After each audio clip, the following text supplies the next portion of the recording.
Let me know when, Mark. So I can't hear you. So that.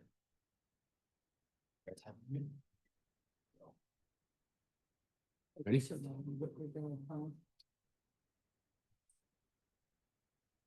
You good? Good evening. Today's Monday, June 30th, 2025. It's 5:30 PM. And President Aliff, would you please give us the motion? Yeah, Mr. Chair, I make a motion that we go into executive session for the purpose of determining positions relative to matters that may be subject to negotiations, developing strategy for negotiations, and or instructing negotiators under CRS Section 24-6-402, parent 4, parent E. And the following additional details are provided for identification purposes. Instructing special counsel with respect to settlement negotiations of pending litigation. Second. Good. All those in favor? Aye. All those against? Second. Thank you. Sorry. Okay, We're good. we're good. All right, let's go.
Okay,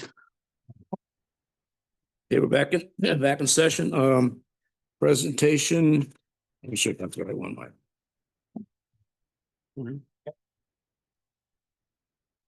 Like a motion to reconsider an ordinance amending chapters 4 of title 4 is, I don't know what number that is, 14 of the Pueblo Municipal Code relating to establishing criteria, standards, rules, and regulations for the appropriation and expenditures of funds in the 1992-2026 Sales and Use Tax Capital Improvements Projects Fund. Joe Latino, Counselor, 1 minute presentation.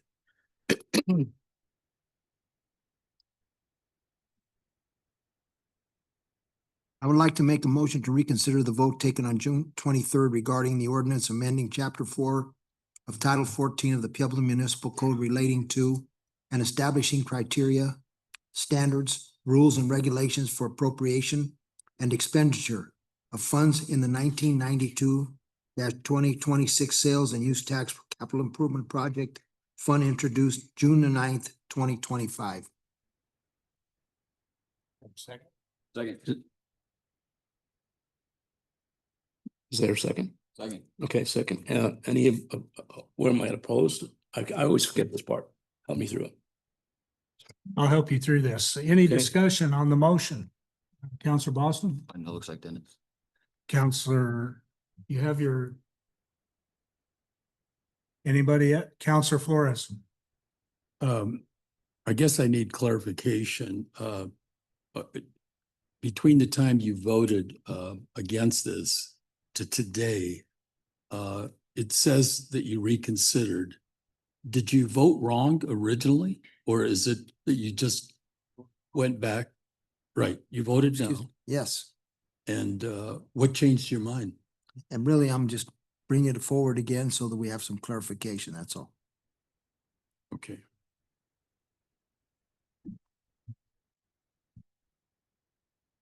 Mayor Graham? I can add to that. Clyde, if you want to play the video footage that we have. So Counselor Latino and I had a discussion.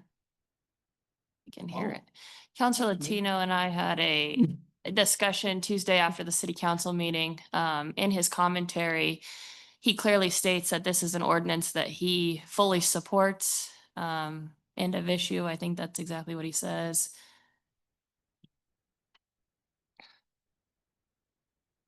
Was a tweak. It's just barely a blip.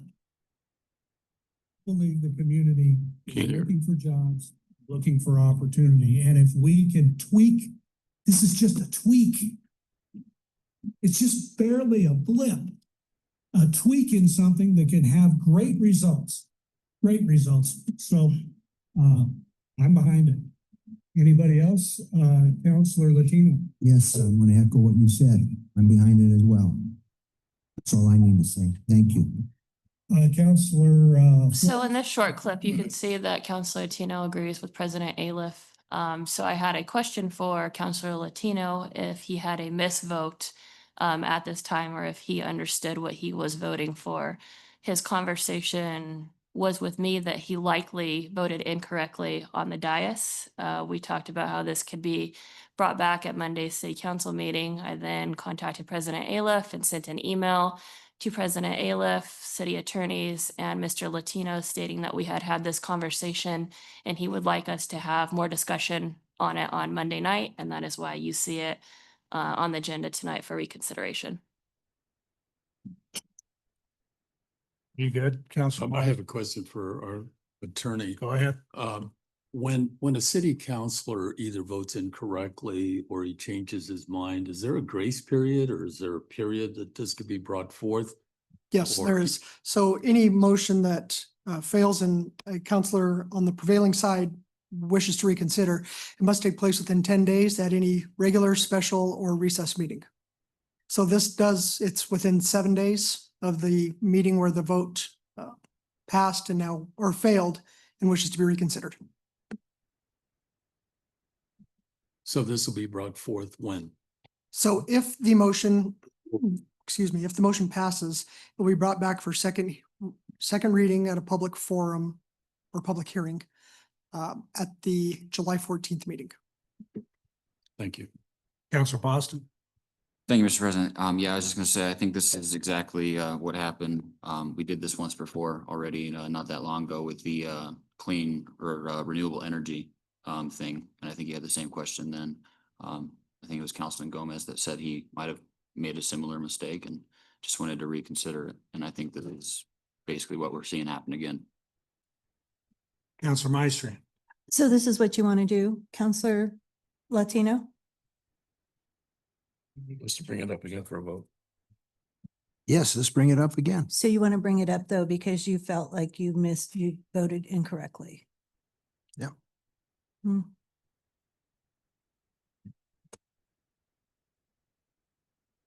Are you good, Counsel? Mhm. Counselor Gomez? I'm still kind of in the fog. I don't know. Is it yes or no, or where we're at? I'm just kind of not sure. This is a motion to reconsider the vote that took place on Monday night regarding the criteria, standards, and rules out of the Sales and Use Tax Capital Improvement Projects Fund. It failed 4-3. And what was just said is that the mayor talked to Councilor Latino. Councilor Latino said that, told the mayor that he voted wrong and wanted to reconsider it. So this vote is to bring it back up for the next regular meeting to reconsider. So if we don't vote yes on this, we don't bring it back up. That's correct. So if we vote no, it stays where it was It at. stays where it's at. Thank you. Councilor Martinez? Yeah, I guess similarly to the video, I guess I was a little confused too, even in the meeting, because Councilor Latino, you were like, I stand with Mark, and basically ditto everything what he said. And so then I was really confused when you voted to like opposite of what you said. So I guess I'm glad that we're revisiting this, because I was also very confused with that whole thing, as I think many constituents were. Because I got emails about like what happened and what was that about, and was he confused? Councilor Maestri? I've seen that plenty of times with many different counselors here on the dais. And so they just have to live, most of the time they just live with their decisions, but. Okay, thank you. Any other questions? So what we'll do is we'll call for the vote, and we'll call for the vote. A yes brings it back in 2 weeks. A vote no kills it. Let's call for the vote.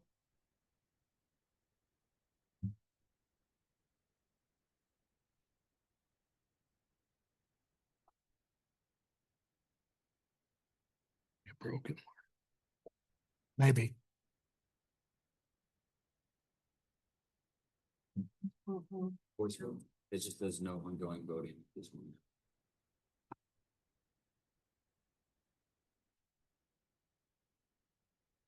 You, Vinny.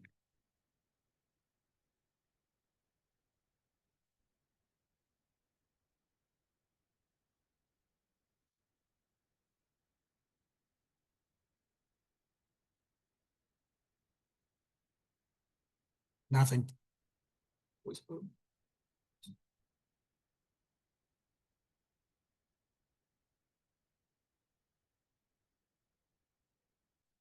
Manto. Nothing. Go for a voice. Vote, good.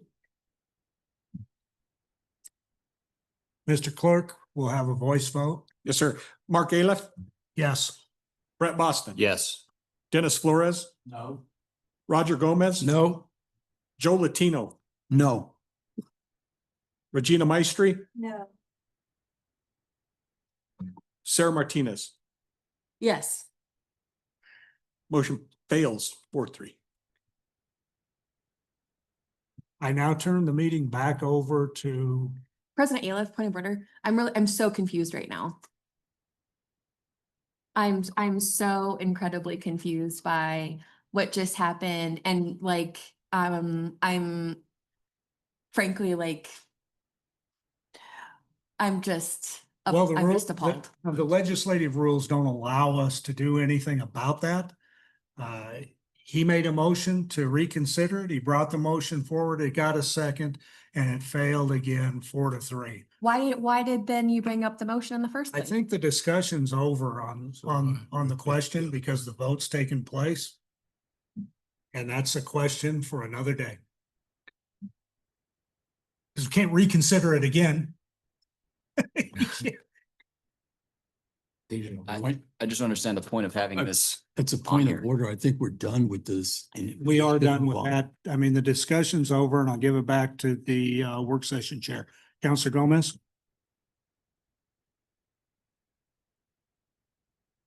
Okay, that's marketing.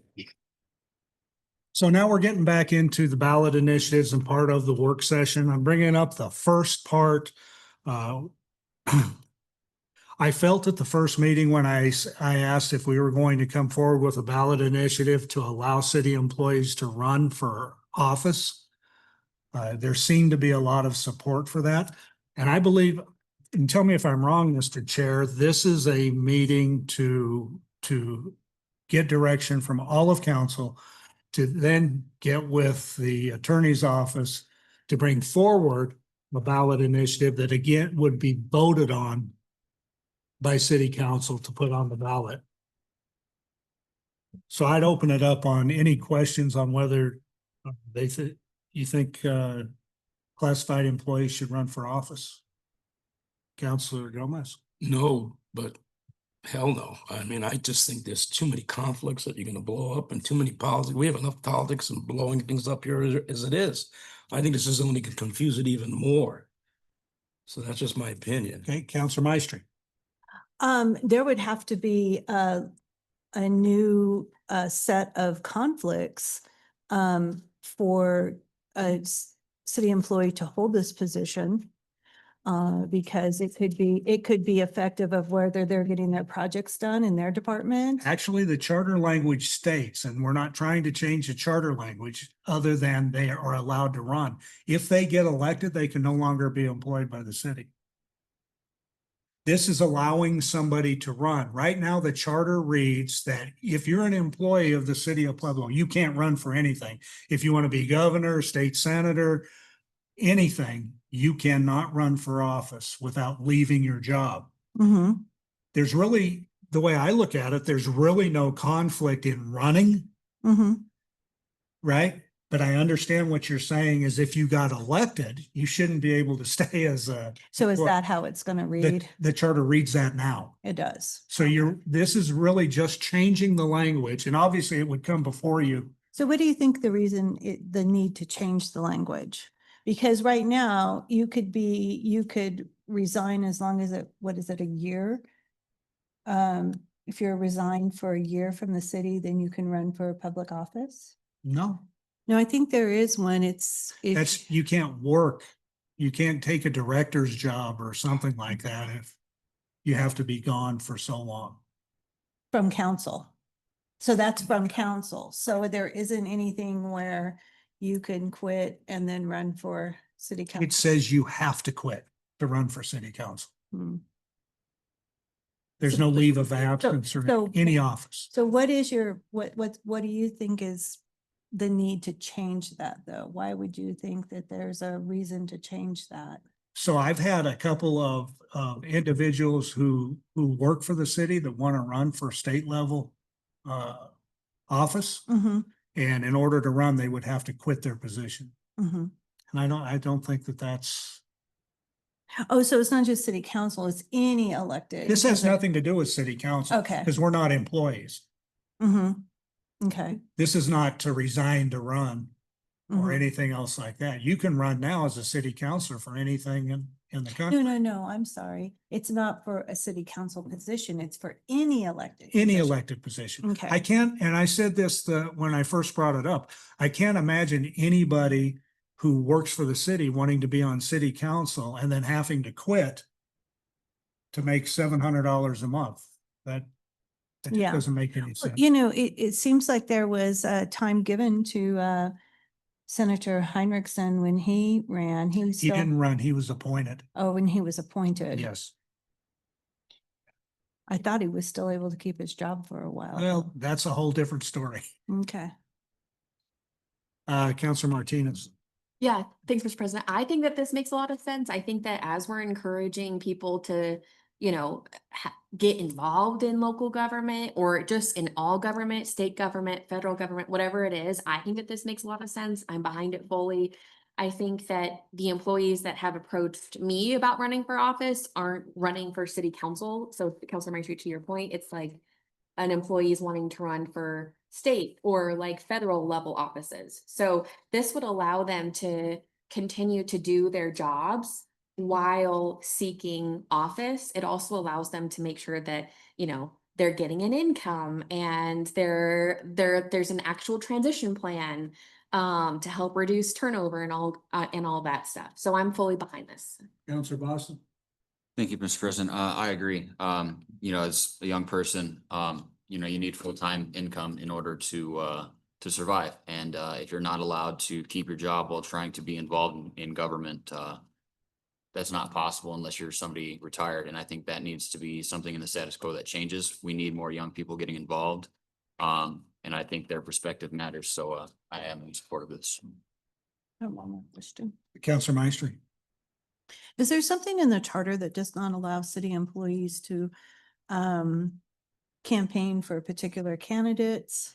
Okay, Yes. okay, so that could be considered to be conflicting also, right? Well, just because they're running for office, I think that the rules of city employees contributing to campaigns should still be in place. That would almost seem like an unfair advantage if you were a city employee running for an office, then. Yeah, I mean, there's got to be some like measures kept in place so that. What I brought forward was literally just changing, I think it's just a line, right?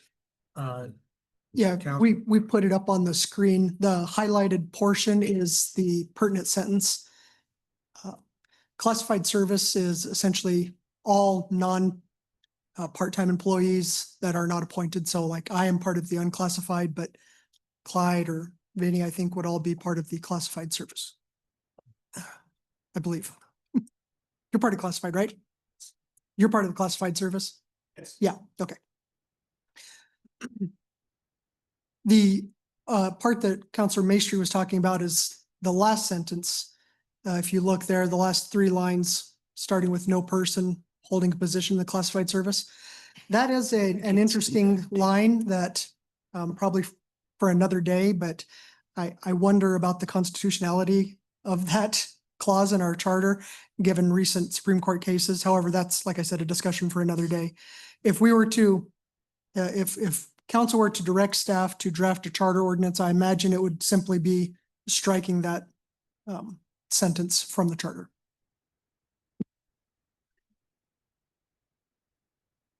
Except if elected, shall cease to be employed by the city. That needs to stay. Okay, so we're talking about just any employee. Then it'll take some redrafting, but I think I understand what you're asking for. So, Counselor Martinez? Sorry, I just want to clarify that this would also mean any and all elected positions, including like school board and board of water. Yeah. Great. If it were to be city council, would we want an employee serving on city council? They'd have to I would, resign. okay, so that was the part that, that second sentence, we'll have to create some sort of city council exception then. So they could be elected to Congress and still be an employee. No. Okay, you want that taken out also. They can't be If So unemployed, if they get elected, they have to resign. Right, any position. Thank you. Thank you for the clarification. I misunderstood what you. right. So, Okay. anybody, can I have some direction on whether we should bring it forward? Yes, on Maestri? I'm a yes. I like the changes. Counselor Maestri? No. Oh, Yes. yes. So we want to at least see it in form.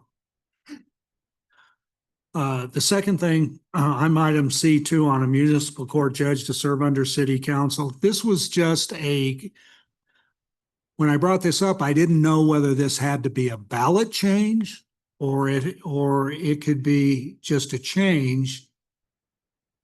And I was looking for direction from the attorney. Sure. So as I understand it, council's wanting to have oversight regarding the possible hiring, firing of the municipal court judge. Is that correct? Yes. Okay. So if we, Separation of the judicial from the executive. sure. So if we look at section 5-1 of the charter, and if we follow along the second sentence beginning with the mayor shall appoint, Clyde, would you mind highlighting that for me? So the mayor shall appoint subject to council confirmation. So again, council is the actual determining hiring entity of the municipal court judge. City council will confirm that appointment. Then the next sentence is just stating that they have to be admitted to practice in Colorado. Then the next sentence, each municipal judge shall be appointed by the mayor for a term of 2 years and may be removed by the mayor for cause. So at the time, the way it currently reads right now is, for example, hypothetically, Judge Dunford over municipal court, he will be the municipal court judge for 2 years from the date of his appointment and can only be removed for cause. So for malfeasance, misfeasance, if he is disbarred, et cetera.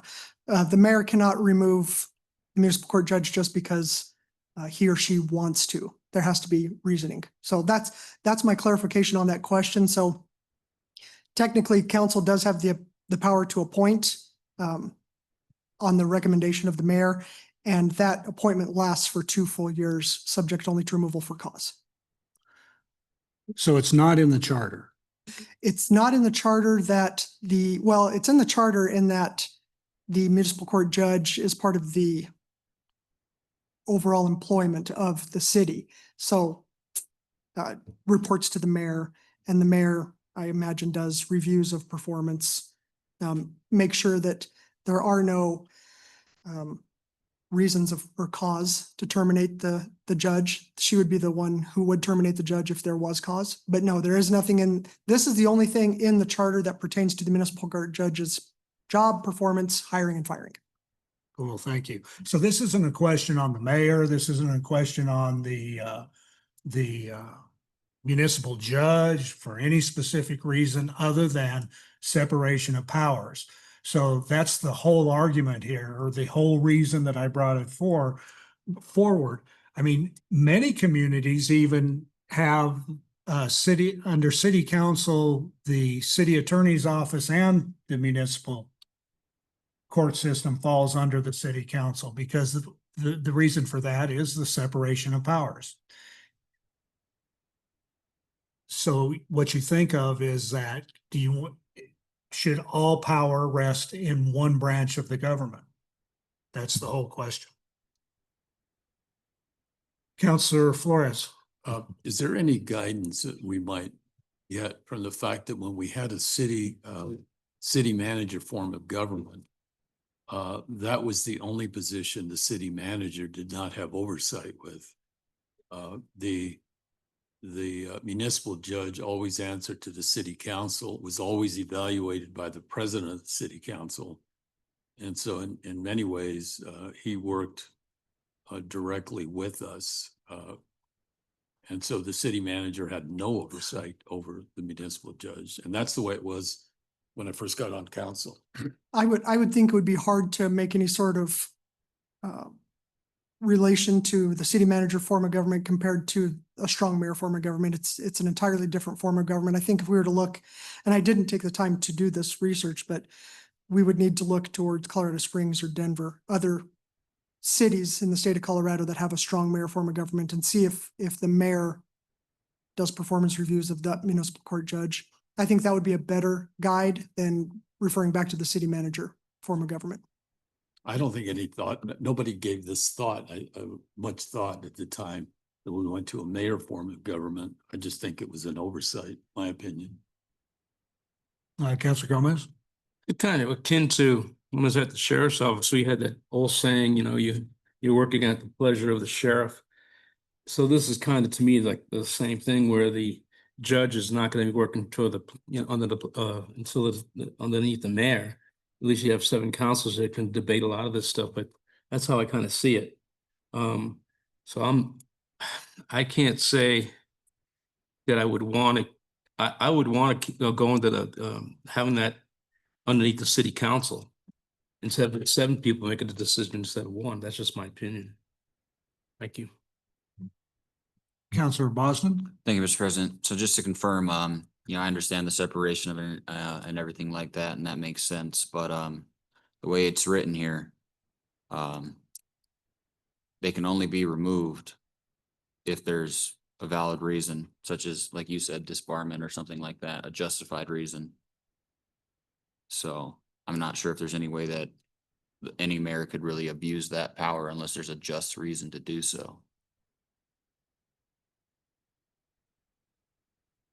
Counselor Martinez? I also think that, you know, at the beginning of the year, we had several, we navigated the process of appointing a new counselor several times.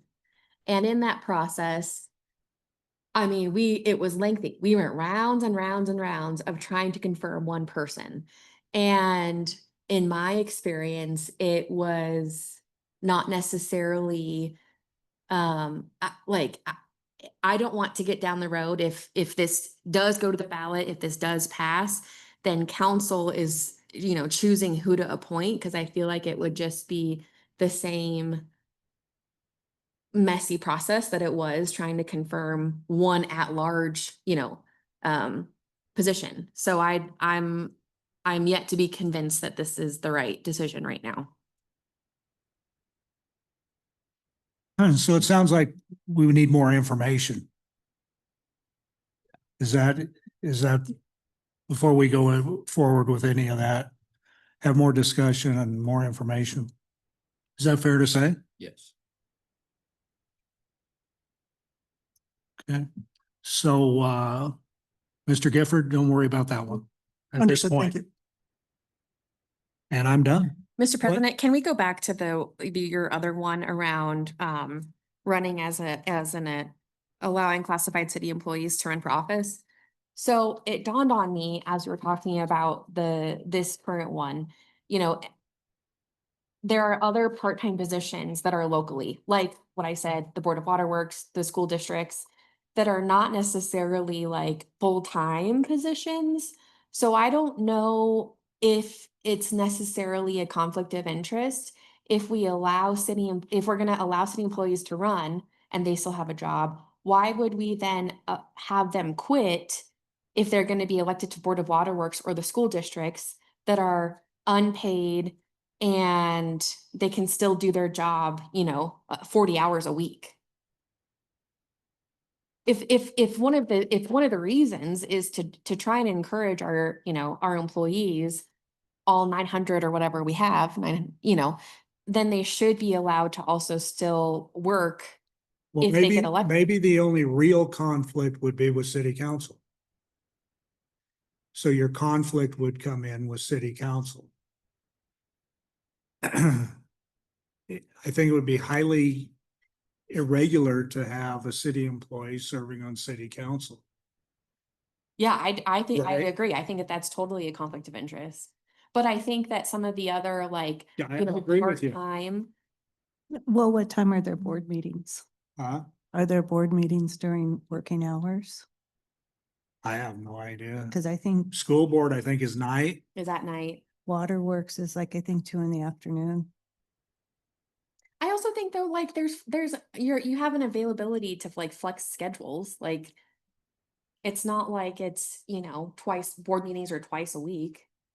Well, can we sit down, Mr. Gifford, in the next week and Absolutely. go through that? One thing to consider in the meantime is city council, I think, has language regarding non-political.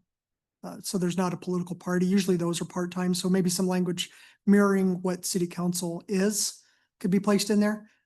So that people could serve on school board, metro district, special district, that sort of thing. But yes, let me know when you're available and I'll meet with you. The Metro District, that's a great example, Mr. Gifford. Yeah. Great. I hear you. And you got that? Whoa. Dennis. Yeah.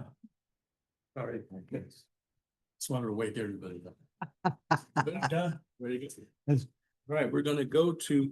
Mr. Gomez. D, I'm sorry, that's all. Yeah. Yeah, I just wanted to say that I know that in a school system, having worked in the largest in the state at the time, that if you wanted to run for the school board and you were an employee classified or non-classified or certified, you had to, if you were elected, resign. That's it? Okay, so we're going, anybody else? Regina? No. Thank you. Okay, so we're gonna, this next one is mine, return to council manager form of government. Roger Gomez presentation, and I'll try to do this quickly. In reference to this is gonna be a little contentious, I can tell you that, but for me, instead of just pulling up something from AI and looking at all the things and how a lot of this experiment with going back to a strong mayor, a lot of it's failed. And most of the stuff I was reading, instead of just pulling that nonsense, I can only give you my personal observation of what I see here. So it'll be kind of quick. There's 4 points that I want to bring out. First of all, I'll start by stating I'm requesting ballot language of reverting to a city manager form of government from the current strong mayor form of government based on the following observations. To abolish the current strong mayor form of local government, as too much political power, in my opinion, has been voted and vested in the hands of a popular candidate who has demonstrated over the past 18 months that she lacks the experience, the city management acumen, and the political temperament and the humility of a tried and proven city leader. Number two, I've been openly critical about the ill-advised housing of some city staff. This is one of the most premier and prestigious public properties such as the PBR and Dittmer buildings. And I've been pretty vocal about that. That, in my mind, that erases the generation of critical pass-along property tax proceeds for our schools, our libraries, and the much-needed public coffers of the county and city. And then in my third point is, in my opinion, I believe that it's better for 7 duly city elected representatives of Pueblo to need to have the authority to vet and hire the most qualified applicants with verifiable city manager credentials and experience. And number 4, it's crucial we'll be able to follow the charge and will of the electorate that will authorize the city council to terminate the appointed city manager if and should it become warranted. Again, my request is based solely on policy differences and not on personalities. And with that, that's the end of my testimony. Thank you. Anybody have any comments? Councilor Boston. Thank you, Chair Gomez. I'm wholeheartedly opposed to this right now. I have a couple of reasons. First off, just to debunk a couple of the reasons that you brought forward. The real estate, I don't believe the mayor had anything to do with the purchasing of any of the real estate that this city council approved, any of the funds this city council approved to be spent. Sure, the mayor may have advocated for some of these things and different meetings that we may have had, but it wasn't her decision to purchase the Dittmer building. It wasn't her decision to purchase the PBR building. That was solely the decision of these 7 people sitting on this dais tonight. You know, and I mean, with what we just saw at 6 o'clock, I mean, we have council people that are thinking they misvoted on something, bringing it forward an initiative, and then continuing to vote the exact same way. I'm not sure the 7 people sitting up here right now have any business running the city the way that they do sometimes. I've seen a lot of things that I question in the last 6 to 18 months myself. You know, I'm not trying to call out anybody. There's just a lot of things that I don't agree with. And what I've seen is a person that was elected to do a position that is the one person that I see constantly fighting for the betterment of this community. I do not think this has anything to do with any statistical data. I have everything to believe, in my opinion, that is to do with personal matters that you have. You know, I constantly see this mayor do things to help represent your constituency in District 4, such as cleaning up the jungle, countless cleanups down Bessemer, trying to help affect the flooding issues, trying to knock down blight and build workforce housing and other new commercial developments in the area. And yet I have not seen many things get brought forward by other counselors for that district. So I feel that she is the one working hardest to represent what matters in this community, help bringing this community forward. And I think if we were to take that power away and remove somebody like her that was elected, that wanted to do what's best for this community, I strongly see us going in the wrong direction. Are you done, Brett? No, I'm still speaking. Okay. Thank you, sir. When it comes to termination, I think that termination already failed once. There was an attempted recall on this position, and I don't even think it got enough signatures to make it to the ballot. So I don't really think that that's another valid argument.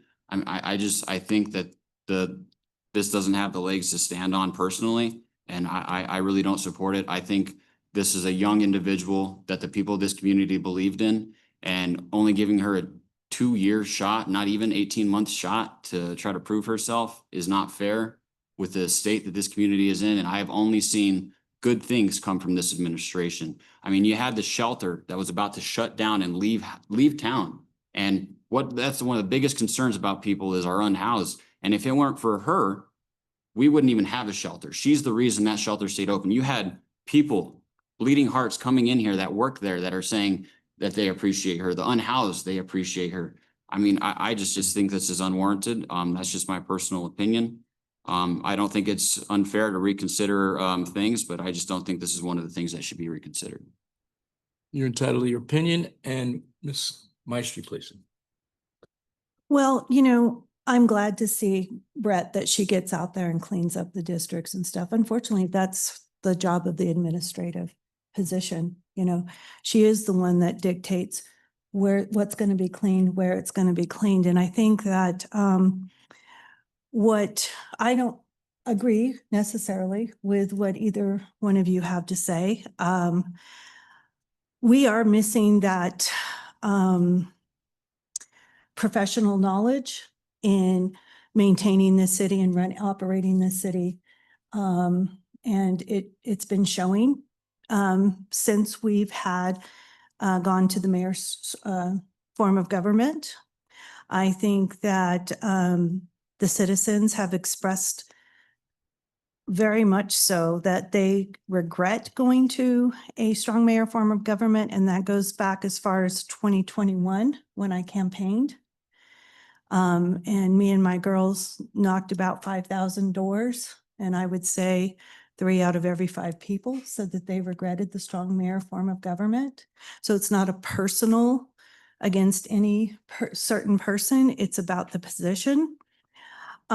You just went through a whole thing, we here on council, repeating another vote after 5 years when it came to Black Hills Energy. We felt that, things could change in 5 years. Their minds can change, and it's the right of the people to make this decision.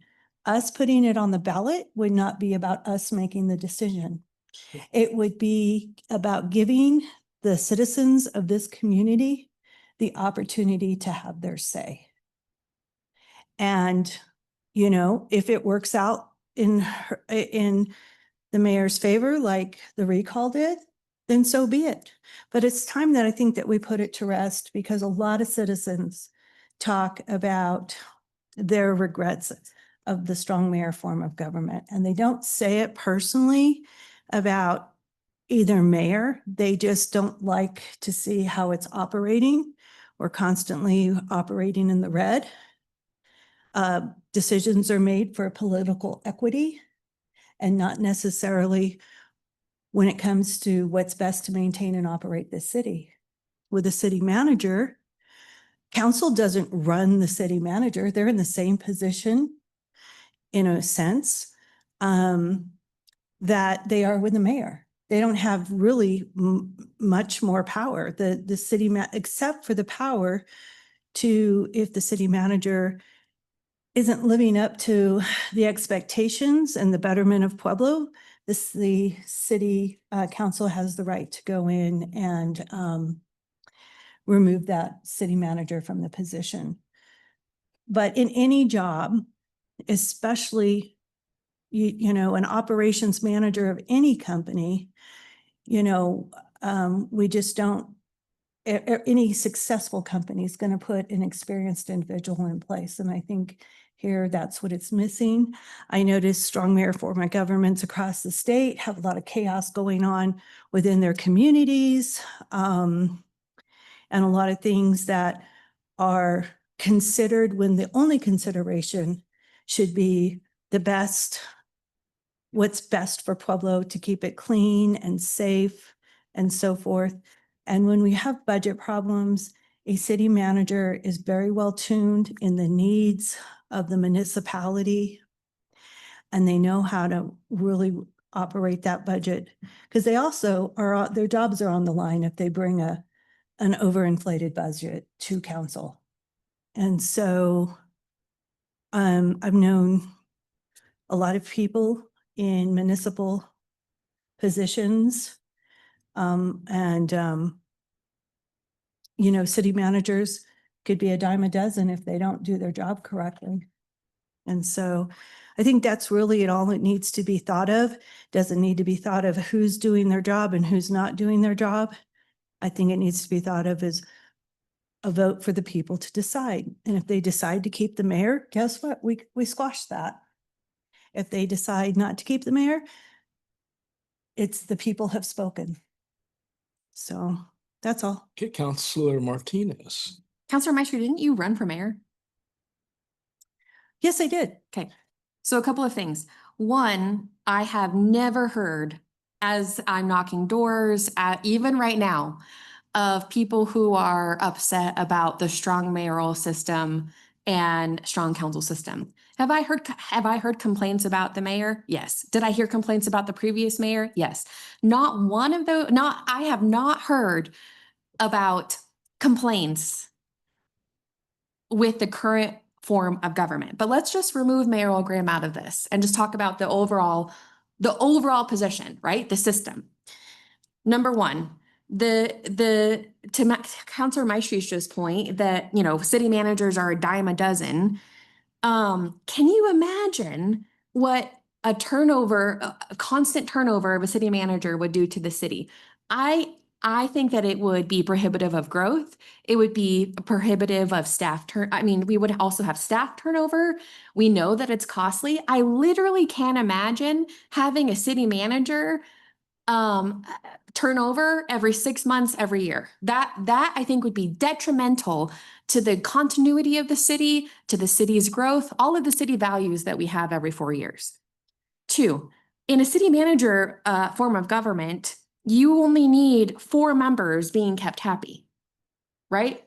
So versus the current mayoral form of government, they have a whole constituency base that they answer to. It's not just, hey, I'm going to get 4 votes to push all of these ordinances through, so I only need 4, I only need 4 of the council members to be happy. No, the mayor has a whole constituency base that she answers for.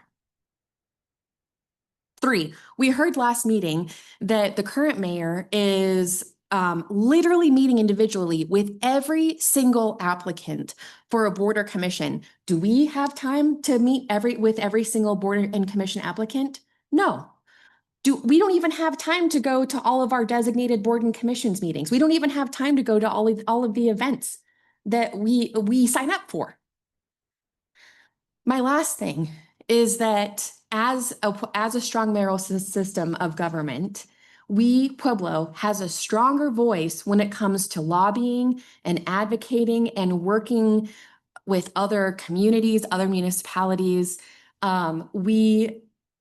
We have a greater sense at the state capitol because we have a strong mayoral system. I know that this mayor and the previous mayor have really made a name that, I know that you were just meeting with Canyon City, with Durango, all of those different mayors to try and work collaboratively. The power of a mayor is to have, one unified voice when you're going out and working with other communities. That's going to be lost. The power of the people within a mayor is going to be lost if we go back to a strong council form of government. So I am vehemently opposed to this. And even placing it on the ballot, I'm opposed to. Council Maestri? Mr. Gifford, how long did we run under a city council, city manager form of government? How long? How long? As far as I know, all the way up until 2019. Mm-hmm, yeah. And then in 2010, when Nick Gradisar tried to introduce the strong mayor form of government, it took about 8 years before finally, and how many times it was turned down before finally it was put on the ballot. And so the citizens gave it a chance. And, you know, I don't know who calls you and who doesn't, but I just know who calls me and who talks to me. There is a lot of argument out there and a lot of concern about having voted for a strong mayor form of government. You know, we tried to get it on the ballot a couple of years ago, and it failed. There was, you know, some miscommunication on the numbers and so forth. And as we all know that, you know, petitioning crews work as hard as they think they need to work, not knowing that the numbers were 2,000 to say that they couldn't have reached that, who knows? But they did get out there and they did work it through the winter. And then were misinformed about the numbers that they needed. But I think it's just time that we give the constituency the opportunity to say yay or nay. And I'm not here to claim that I think better either way. I'm just here to make sure that the constituency's voice is heard. Thank you.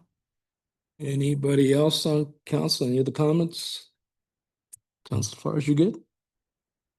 Just make a few comments. I think the communities spoke when she was elected to a 4-year term. They'll have another opportunity in another 2 years to not only deal with the form of government, but also if they want another mayor. But I think she earned a 4-year term, because that's what our constituents have already said. We don't need to ask them again in the middle of her term. I think she deserves to finish out her term. She deserves to be judged on a full 4 years, not 18 months. And if there's a time and an opportunity to maybe reflect on whether we would work better as a city manager or as a mayor form of government, the time for that would be at the next election. And that question could be answered in another 2.5 years. I'd like to make a comment. I'm sorry, go ahead, Councilor Maestri. Only to what you're saying, Dennis. I understand what you're saying. But the thing is just like Councilor Martinez said, if we're changing out mayors every 4 years because we're taking 4-year learning processes, who knows when we might end up with a more effective operations and management of the city. That's just. I just like to close. But you need something else to this guy? I just like to close by, I think the voters collectively are smarter than all of us put together here. And this came from an initiative. I think it should go back. And I think you said it eloquently. This should go back to the voters to make the decision. That's my opinion. Anybody else have anything else? We good? Oh, I hold the council. No. yes, Yes. yes, Yeah, I think so. yes. Yes. Okay. Passes. Go to the next one. Okay, that passes. We're going to go to item agenda F. I'm doing this right. Oh, I'm sorry, make it E. Amending, wait, we didn't have enough contention. Let's do this one. Attending city council salary change effective date. Regina Maestri, Councilor, 5-minute presentation. This just goes to a request of the charter change, whereas, I'm sorry, Mr. Gifford, do you want to read it how it currently stands? Yeah, in case you haven't noticed, I'm having some technical problems here, but we'll get that pulled up real quick for you and be able to put it up on the board. Give me one Okay. second. If you'd like to go ahead and give your, So what I'm asking is that if council sets a increase in their salary, that it takes effective immediately after the vote and not the offset years of when the councilors are elected or reelected to the dais.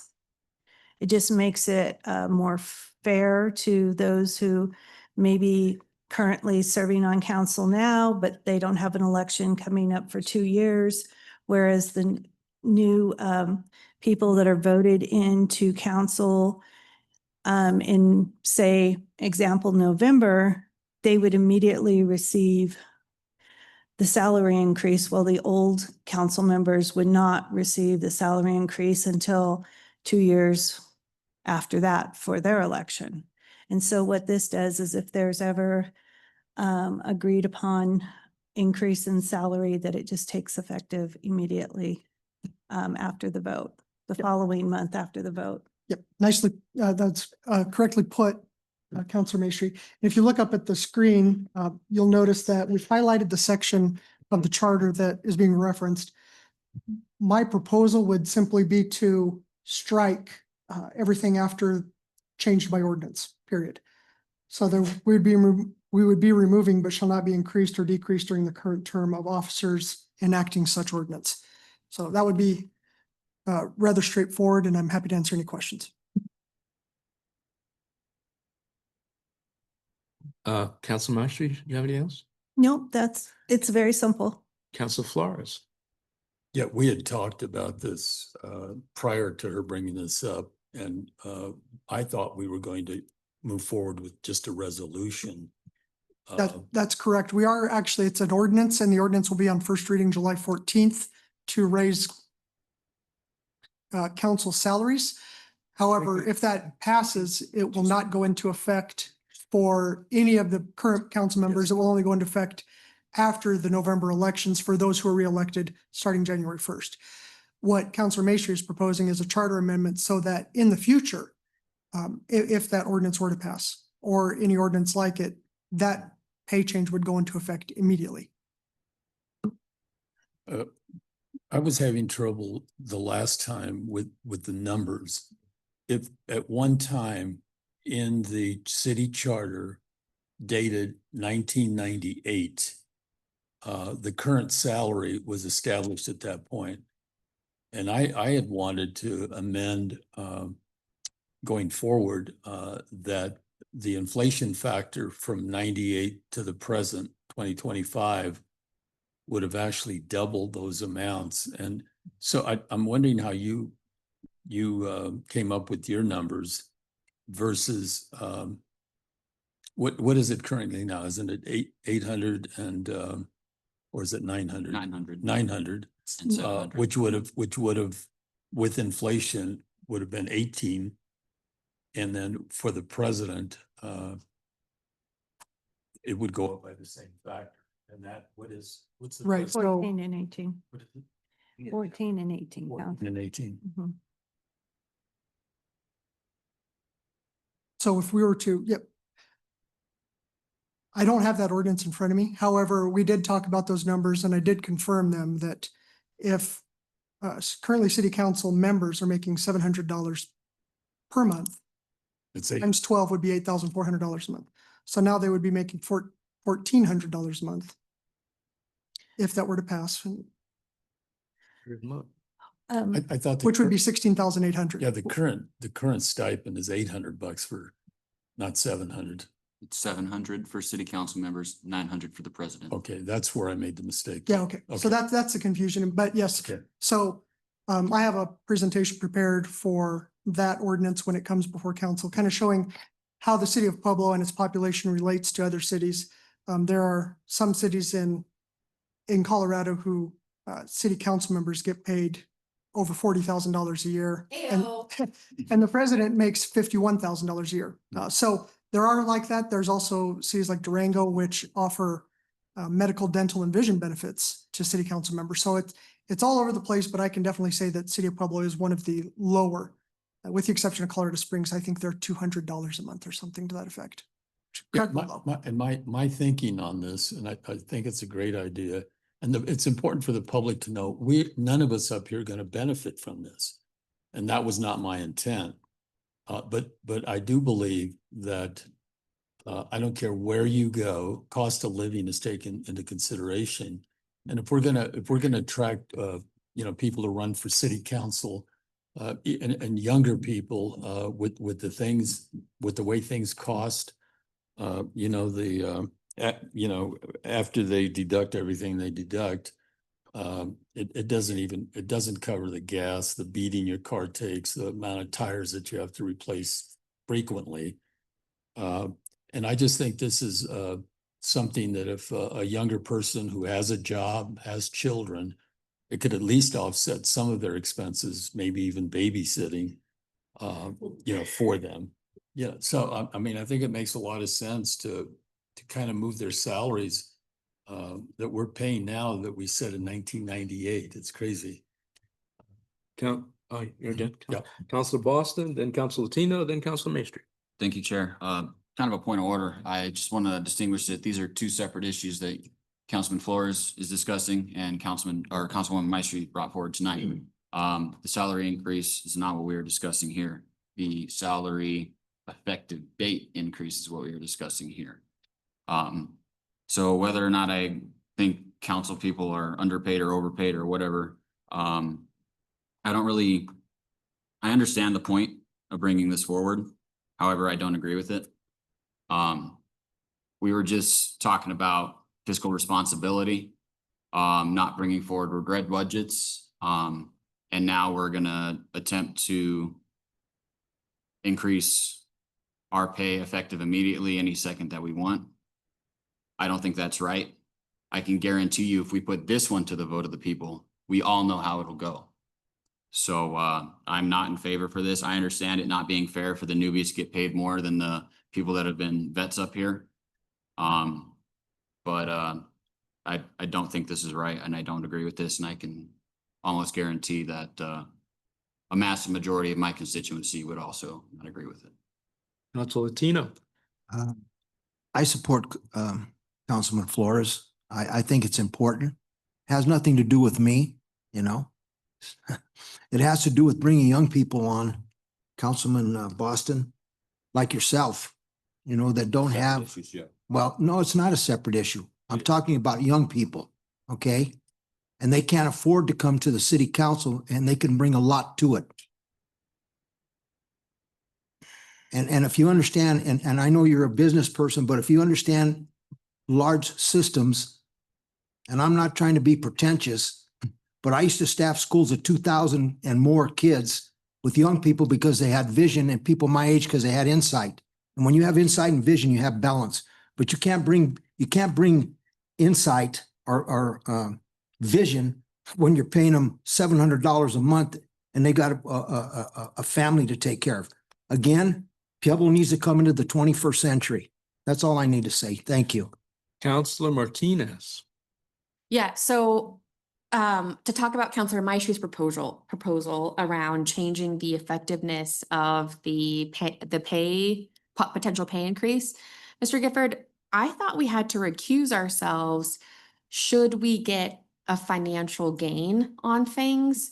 So I'm having a hard time understanding, because this would be a tangible financial gain for us should we pass it. Well, thank you, Councilor Martinez. This one is unique in that city council set city council's pay.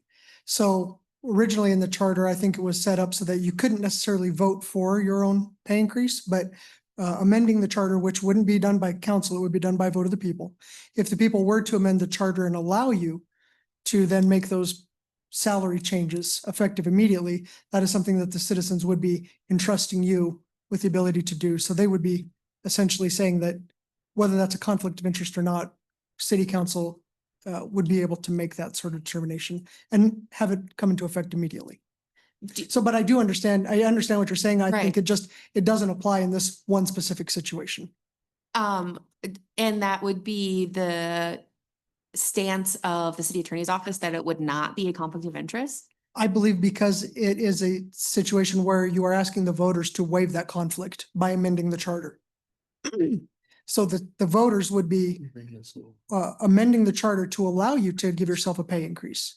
So Sure. there would be an exception to that traditional rule. Yeah, I think the other conflicts of interest would still be in place, say if President Aliff were to have a contract where the city of Pueblo is going to buy 100 new Hondas every month, obviously that's a conflict of interest, but I think Right. this would be waived by the voters.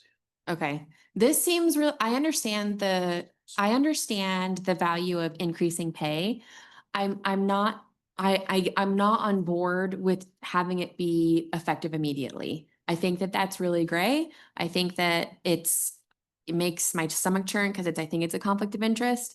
So I'm not on board with having those changes be within our term.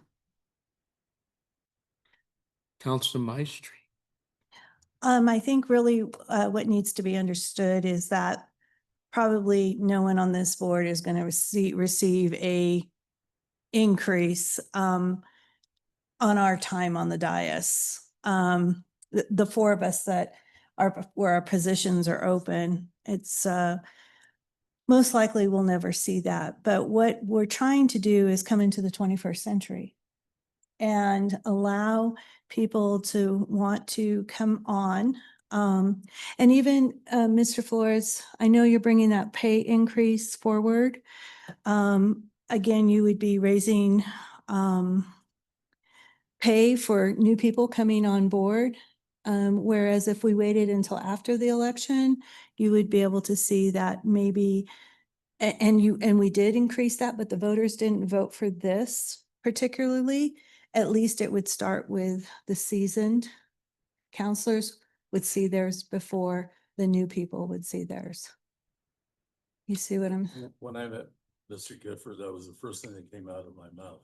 Mhm. None of us would benefit. All seven of us would not benefit. No, I understand. Till Mhm. if you got reelected, I mean, that Mhm. would change.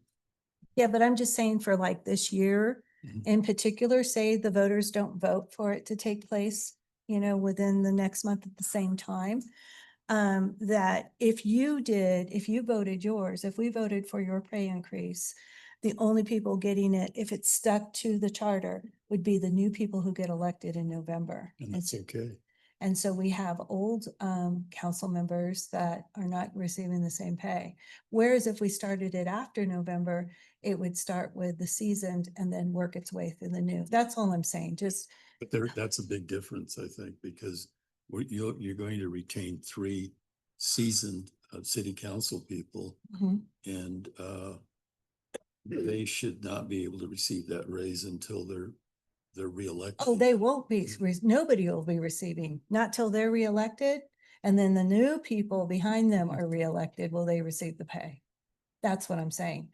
Otherwise, the new people will be getting The new pay. people are not going to get reelected. I mean, No, they're gonna get elected on November Right. 7th, if we do the pay increase before November 7th. so they'd be entitled to the higher salary. Correct. And the seasoned people wouldn't, but if you did it after the election of this year and it were to stay to the charter, then it would be, the seasoned people would get it upon their reelection and then the new people would get it upon their reelection, which would at least make it more fair, because this doesn't really even seem fair that you have to wait like 2 years to receive a pay, and then, people put their time in when they're up here. They put their time, they put their energy, they put their efforts. It costs way more than what we make. And I just I wasn't think, thinking about that at all. I was just thinking about the seven of us should not benefit from this at all. no, they won't. We wouldn't benefit. We probably won't even benefit from, even if they, after November, we're not going to benefit from it, because it'll be up to the new council to decide what they want their pay to be, and then they would be able to receive it all at once. And that's kind of what I was looking at. Okay. So, I guess. Okay, Okay. before I go to Joe, are we looking for more time, Mr. Gifford, to clarify this, or do you feel comfortable where we're at? based on what we had up earlier, I think that if we were to eliminate that final clause of the sentence and make it effective immediately, that was my understanding of what the proposed charter amendment would be. And if that passed in November, let's run a hypothetical. Let's say at next meeting you pass an increase.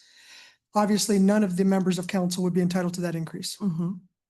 If any of the council members are reelected, then on January 1st, they would be entitled to that new increase. However, if this charter amendment were to pass, I believe that as soon as the ballot is certified or the votes are certified, that everybody would then be eligible for that pay increase. So To think about. for clarification on direction, city clerk, I hate to do this to you, but to clarify where we're headed, I mean, are we looking to bring this in reference to the ballot initiative to the people? And we want to decide that right now? Is that No. where we're at? Well, you can't decide. I mean, just. We just- Go to the, just, yeah. No, I think what you would do is you would give the legal department direction to draft a charter amendment ballot language in the form of an ordinance, and it would come back before council, just like the Okay. mayor, city council, or mayor, city manager, form of government, and the Good with that. elected officials. Council Flores, you good with that? Yeah. Council Yes. Maestri? Council Latino? Yes, I just want to echo what Councilman Flores said about being reimbursed for a set of tires, because yeah, that's what it comes down to. You know, you put thousands of miles on your car and then when you try to get the mileage, the mileage reimbursement, it's like, oh, wow. I never heard about it. Okay. Thank you. You good, Council Maestri? Mhm. Okay, so I do have one more question. Council Flores? To our legal counsel. Did I misunderstand you, Mr. Gifford, that we could have done this by resolution? That's correct. You did misunderstand. So it's in order to change the pay of city council, you have to do that by ordinance. In order to change when that pay increase is effective, you have to do that by a charter amendment. The only thing in the municipal code that we can change by resolutions are those articles in Appendix A. Thanks. Nothing. Let's go to the next one. Direction. Can we get some direction from the city clerk on where we're headed? Excuse me, from council. Let's do it from council. I apologize. I'm not too clear I'm in the woods on this one. To, point of clarification, it would be to basically have it be effective immediately for the pay changes for council. Yeah, it would be a charter amendment to make any pay increase in the future be effective immediately, not upon the reelection Of that, of of council that council person. member. No. Correct. Council Flores? Yes. Yes. Yes. Yes. It's up to you, Joe. Yes or no?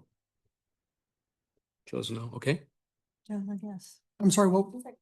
Joe said yes. I'm sorry, I thought I heard, I'm sorry, Joe. Okay, You said yes, okay. it's so- five of us. Okay, it passed, okay. Now we're gonna go to, let's see what we got here, the Page Binding Arbitration, Brett Boston, 5-minute presentation. Thank you, Chair. So I was approached by a lot of people. They lined these chambers not that long ago. And it is just, it's the Page Union for the city. They are currently under advisory arbitration. They would hope to be changed to binding arbitration, just like police and fire. Basically, they just think that they're a big reason why this city functions. They may not be putting themselves out as first responders, but they're the ones on the front lines doing a lot of things such as running our meetings or filling our potholes or running different departments or things like that. They aren't the directors, they're just employees of the city. They do have another way that they could go about this if they want to get enough signatures, but I was approached and I know we represent a large portion of the city as at-large representatives, and I had a large portion of people just ask me if I'd be willing to bring this forward. At the end of the day, this would be a charter amendment. This would have to go to a vote of the people because currently it's listed in the charter as advisory arbitration. So if we're gonna be sending things to a vote of the people, this would just be another thing that they can express their opinions on whether or not they feel Page should be represented the same way police and fire are. And I was asked by enough people that I felt that I should bring this forward, at least for discussion to be brought to the ballot for people to vote on. And that's basically all I have on it. Okay, Counselor Maestri. Okay, Councilwoman Martinez? Councilor Martinez, that's you? Yeah, thanks. First of all, I'm a little upset that I wasn't asked to bring this forward because I think that this seems really like a great idea. Can you help, Mr. Gifford, me understand the difference between advising arbitration versus binding arbitration? I'll do my best. Bob Jagger is the resident expert and probably more than just a resident, an expert. Oh, he's not here. He's not here this evening, unfortunately, dealing with some personal issues. Binding arbitration is what it sounds like. It's a have to, whereas an advisory arbitration is a may. So for Paige, it's my understanding, and anybody feel free to jump in if I'm incorrect. For police and fire, that's a binding arbitration, whereas with Paige, it's advisory. So currently there's negotiations going on with Paige, and if the parties can't agree, it will actually go to an election, and the voters will decide the issues, I suppose, regarding Paige's potential pay increase. Whereas police and fire, they go to arbitration and it's a binding decision by an arbitrator. As I understand it, like I say, feel free to jump in, anybody, if you know otherwise. If this is something that council would like to do, I would recommend having Mr. Jagger come before council. He's, like I say, yeah, I know in my brief conversations with him that he thinks it would be a bad idea for the city, but I think he might be able to tell you why. I'm sure he will be able to tell you why better than I could. Or if there's a work session. I'm Martinez? I'm in support of this. Counselor Maestri, I think she had some shout one to add. Would that, would the legal advice behind that, would that need to be an executive session? I would leave that to Mr. Jagger. I would imagine that it would probably be best to explain possibly why, although he may be able to give those reasons in public as well. I don't want to speak for him. But we should at least have it possibly at the next work session, I believe the first one in July. I think he would be available to come and either speak in executive session or to council at a work session. So is there Counselor Boston, go ahead. Thank you, Chair. And I understand, I understand why,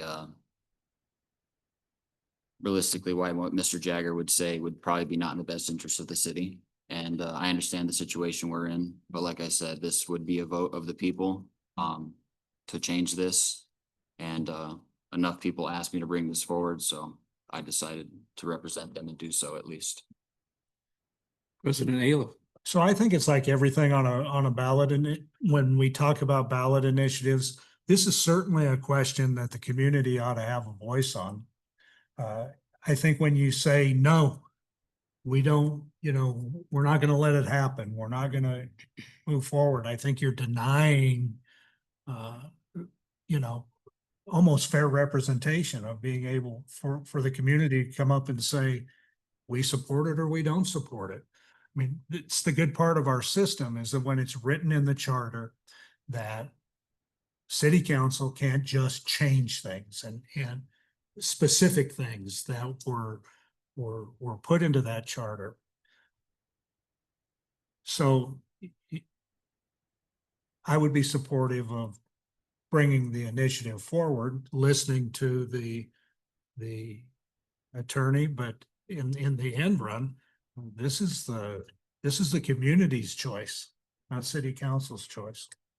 So we got Mark moving forward to the ballot initiative. We've got Ms. Martinez. I think we should just wait to finish discussion before. we take- Well, I'm not done yet. And then Council Flores, it's your. I have just one comment, and that is that I'm not prepared to make a decision tonight, and that I want to hear Bob Jagger's take on this. He's probably the leading expert in the So we'll community. set it for a work session, I take it. Yes. Council Maestri. Yeah, I would think that I would request an open work session for that, because if it is going to go to the ballot, that the people should know if there's a reason why it shouldn't, since they're making the decision, then they need to know why. And that's the only way I'm going to be in favor of putting it on the ballot. If the citizens are for being transparent with the citizens and what that actually means.